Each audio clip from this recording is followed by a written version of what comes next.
Trending topics நேரில் கொடுக்குங்க. சமீபத்தில் வந்து பார்த்தீங்கன்னா ஆதவ் அர்ஜுனா வந்து ஒரு டிவி சேனலில் வந்து இன்டர்வியூ கொடுத்துருப்பாரு. அதே மாதிரி வந்து பார்த்தீங்கன்னா செங்கோட்டையன் அவர்களும் வந்து பார்த்தீங்கன்னா இன்டர்வியூ கொடுத்துருப்பாங்க. ஸோ 2 பேர் பேசின விஷயங்களை தாண்டி ஆதவ் அர்ஜுனா வந்து என்ன பேசியிருக்காருன்னு பார்த்தீங்கன்னா, இன்டர்வியூ பண்ணுற பொண்ணு வந்து கேட்டிருக்காங்க, சார் நீங்கள் வந்து இந்த படம் ப்ரொமோஷனுக்காக இதெல்லாம் பண்ணியிருக்கீங்களா? பொலிட்டிக்ஸ் வந்து படம் ப்ரொமோஷனுக்காக பண்ணுறீங்களா? ஜனநாயகன் படம் வர்றதுக்காக நீங்கள் பொலிட்டிக்ஸ் பண்ணுறீங்களா? இல்லை வந்து நீங்கள் வந்து இது வந்து என்ன மாதிரி ஒரு கேம்பெயின் நீங்கள் பண்ணிகிட்ருக்கீங்க, என்ன மாதிரி விஷயம் பண்ணிகிட்ருக்கீங்க, இது அரசியலுக்காக பண்ணுறீங்களா? சினிமா வந்து ஜனநாயகன் ஓடணும்னு சொல்லிட்டு நீங்கள் அரசியல் பண்ணிட்டுருக்கீங்களா? ஏன்னா மற்ற விஷயத்துக்கு நீங்கள் அழுகாதீங்க, 41 பேர் கொண்டுட்டீங்க, அதுக்கு எதுவுமே ஃபீல் பண்ணாதீங்க, இது பண்ணும்போது அது வந்து அரசியல் அழுகையாக பார்க்குறாங்களா, இல்லை சினிமா அழுகையாக பார்க்குறாங்களா, ஒன்றுமே புரிய மாட்டேது சொல்லிட்டு அந்த பொண்ணு கேட்கும்போது இவங்க சொல்கிறாங்க, இல்லைம்மா நாங்கள் வந்து பார்த்திங்கன்னா 41 பேர் கொண்டுட்டோம் சொல்லிட்டீங்க, நாங்கள் காரணம் கிடையாது. அதுவும் இல்லாமல் நாங்கள் வந்து என் தலைவர் வந்து பார்த்தீங்கன்னா சினிமாவை விட்டுட்டு வராரு இதுக்காக, அரசியலுக்காக. ஸோ அவருக்கு 35 வருஷமாகவே ஒரு ஈடுபாடு இருக்குது அப்படின்ற மாதிரியும் சொல்லிட்டு இருக்காரு. சரி, ஈடுபாடு இருக்குது சொன்னாங்க. என்ன ஈடுபாடு பார்த்தோன்னா ஒன்றுமே பண்ணது கிடையாது அவர் மக்களுக்கு. சரி, இதுக்கப்புறம் தான் வந்து 200 கோடி சம்பளத்தை விட்டுட்டு இதுக்கப்புறம் தான் பண்ண போகிறாப்புல, அதுக்கு தான் அரசியல் குதிச்சிருக்காப்புல சொல்லிட்டு பேசியிருக்காரு. சரி, மேலும் வந்து செங்கோட்டையன் அவர்கள் வந்து பார்த்தீங்கன்னா 40% நாங்கள் வந்து பார்த்தீங்கன்னா ஜெயிச்சிருவோம், நாங்கள் பயங்கர ஃபேமில் இருக்கோம் அப்படின்னு நம்ம நினச்சிட்டு இருக்கோம். சினிமாவோட மோகத்தில் அந்த ரசிகர்களை வச்சு அவங்க இருக்காங்க.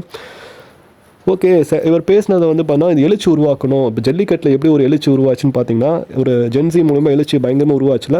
ஸோ அதே மாதிரி வந்து இந்த அரசாங்கத்துக்கு எடுத்தால் ஒரு எழுச்சி உருவாகணும். ஜென்சி வந்து எல்லோரும் திரளுங்க.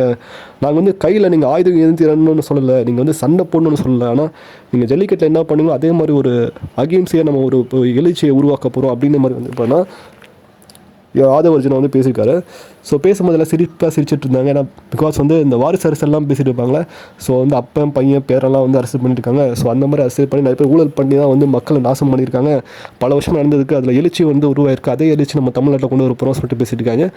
இவங்களே வந்து சரியில்லை. இவங்களே ஒரு பிளாக்ல டிக்கெட் 1000 ரூபாய்க்கு 2000 ரூபாய்க்கு 3000 ரூபாய்க்கு டிக்கெட் விற்பானுங்க. ஜனநாயகன் திரைப்படத்துக்கு டிக்கெட்டே ஒழுங்காக விற்க தெரியாதவனுங்க அதே பிளாக்ல விற்று இது லாபம் பார்க்குறவங்க எப்படி மக்கள் நல்லது பண்ணுவாங்கன்றது கேள்வி வந்து பயங்கரமாக இருக்குது.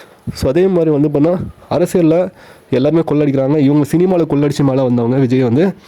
ஸோ கெரியரின் பீக்கின் உச்சத்தை உதறிட்டு வராப்பில். இது வரைக்கும் அந்த காசு வச்சு என்ன பண்ணாருன்னு பார்த்தீங்கன்னா, தனியாக ஃப்ளைட்டில் தனி விமான ஃப்ளைட்டில் வந்து த்ரிஷா குடியோடியாக போயிருக்காப்புல, நாய் கொஞ்சிருக்காப்புல, அவங்க ரசிகர்கள் நாய் மாதிரி ட்ரீட் பண்ணியிருக்காப்புல, மெர்சல் அப்போ வெளியில் அவங்க ஃபேன்ஸ் அடி வாங்க விட்டுருக்காப்புல, அந்த மாதிரி ஏகப்பட்ட விஷயங்கள் சொல்லிட்டு போயிடலாம். ஸோ ஃபேன்ஸை மதிக்காமல், ஃபேன்ஸ் செத்தாக கூட கண்டுக்காமல் ஓடி போயிடுவாப்பில் ஒரு வாரத்துக்கு. அதுக்கப்புறம் என்னை கொடுங்க சார், என்ன கொடுங்க சிஎம் சார், உங்களுக்கு பழி இருந்தால் என்னை பழி வாங்க, ரசிகர்கள் கை வைக்காதீங்க சொல்லிட்டு அது டைலாக் சினிமா டைலாக பேசுவாப்பில். யாரா நீங்கள் அப்படின்ற மாதிரி தான் இருக்கும். ஸோ செத்தாக கூட தான் ரசிகரை சந்திக்காத, ஒரு தைரியம் இல்லாத, திராணி இல்லாத, ஒரு மேனேஜ்மெண்ட் ஒழுங்காக சரியாக ஆர்கனைஸ் பண்ண தெரியாத, தற்கூரிங்களாக வச்சுட்டு புசியான மாதிரி கூட பேச்சாளர்கள், சிறப்பான பேச்சாளர்கள் வச்சுக்கிட்டு, ஸோ ஆதவ் அர்ஜுனா மாதிரி அறிவாக சார்ந்த ஒரு விஷயங்கள் வச்சுக்கிட்டு, செங்கோட்டையன் வந்து மிகப்பெரிய நம்பிக்கை துரோகி. ஸோ அதிமுகவுக்கே நம்பிக்கை துரோகம் பண்ணவர். ஸோ அதே மாதிரி தான் வந்து டிவிக்கில் ஜாயின் பண்ணியிருக்காரு. ஸோ இது விஜய் வந்து சாதனமாக கிடையாது. ஸ்டார்டிங்கில் நான் வந்து ஒரு ரஜினி ரசிகன் அப்படி சொல்லி வந்தவர். அதுக்கப்புறம் எம்ஜிஆர் ரசிகனாக மாறினார். இப்போது கேப்டன் விஜயகாந்த் ரசிகனாக வந்து தம்பியாக இருக்காப்புல. ஸோ அடுத்து இது என்ன மாறுவாருன்னு தெரியாது, அப்கமிங்கில் மாறும்போது தெரியும்.